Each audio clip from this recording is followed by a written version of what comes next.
চরিলাম আড়ালিয়া গ্রামে তিপ্রামথা দলের বাড়ি বাড়ি প্রচার। বুধবার সকালে চরিলাম আড়ালিয়া গ্রামে শুরু হলো তিপ্রামথা দলের বাড়ি বাড়ি প্রচার। চরিলাম বাজারে 2023 সালে রাজনৈতিক সংঘর্ষে নিহত শহীদ মিয়ার বাড়ি থেকে শুরু করলো তিপ্রামথা দলের পঞ্চায়েত নির্বাচনের প্রচার।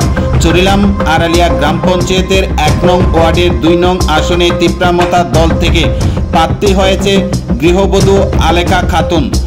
সম্পর্কে আলেকা খাতুন শহীদ মিয়ার ছোট ভাইয়ের ছোট ছেলের পুত্রবধূ। বুধবার দিন সকালবেলায় শহীদ মিয়ার পুত্রবধূ আলেকা খাতুনকে সামনে রেখে প্রচুর সংখ্যক তিপ্রামথা দলের কর্মী সমর্থকরা পতাকা নিয়ে আড়ালিয়া গ্রামের উত্তরমুড়া এলাকায় বাড়ি বাড়ি প্রচারে বের হয়।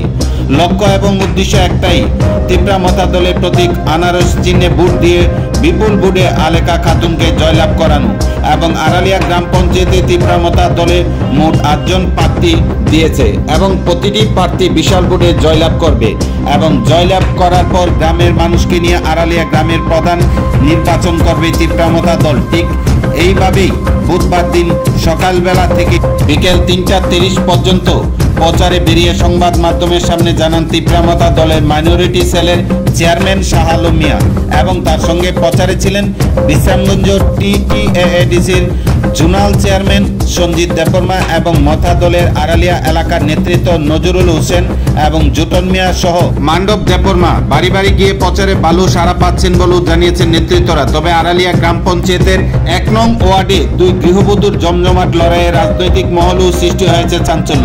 আড়ালিয়া গ্রামের 1 নং ওয়ার্ডের শাসক বিজেপি দলের প্রার্থী ও একজন গৃহবধূ শিউলি বেগম। 2 গৃহবধূর লড়াই যে আড়ালিয়া এলাকায় জমজমাট হচ্ছে তা বলার অপেক্ষা রাখে না। একদিকে বের হচ্ছে শাসক বিজেপি দলের গৃহবধূ শিউলি বেগম প্রচারে, অপরদিকে বের হচ্ছে মথা দলের প্রার্থী গৃহবধূ আলেকা খাতুন। সারা রাজ্যের মধ্যে পঞ্চায়েত নির্বাচন বোধহয় এসেছে একমাত্র চরিলাম ব্লকের আড়ালিয়া গ্রাম পঞ্চায়েতে।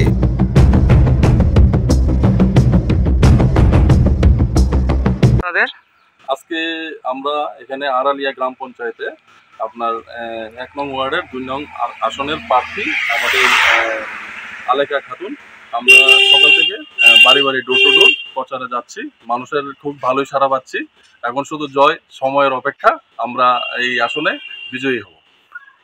তাহলে মানে কতজন দিয়েছেন আড়ালিয়া গ্রাম পঞ্চায়েত? আমরা টোটাল এখানে 13টা ওয়ার্ডের আমরা 8টার মধ্যে দিয়েছি, আর আমরা 8টার মধ্যেই বিজয়ী হব। আমাদের মানুষ যেভাবে আমাদের পাশে এসে দাঁড়াচ্ছে, রেসপন্স দিচ্ছে, তো আমরা আশাবাদী যে আমরা আড়ালিয়া গ্রাম পঞ্চায়েতে 8টার মধ্যে 8টাই আমরা বিজয়ী। তাহলে কি আড়ালিয়া পঞ্চায়েত তাহলে 8টা জয় করলে আপনাদের ক্ষমতায় চলে আসবে?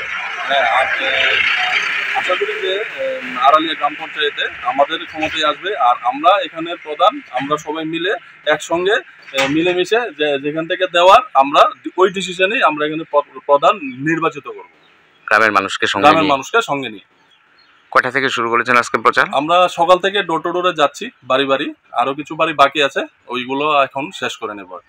সব প্রার্থীর হয়ে প্রচার করেছেন বাড়ি বাড়ি? হ্যাঁ, কিছু প্রার্থীর হয়েছে আর কিছু বাকি আছে। ওইগুলা আজকে তো 31 তারিখ, এর মধ্যে তো টাইম আছে আপনার প্রচারে, তো ওইগুলো আমরা শেষ করে নেব আর কি। বাড়ি বাড়ি যাবো, গ্রামের প্রত্যেকের বাড়িতে আমরা জনসংযোগ করবো।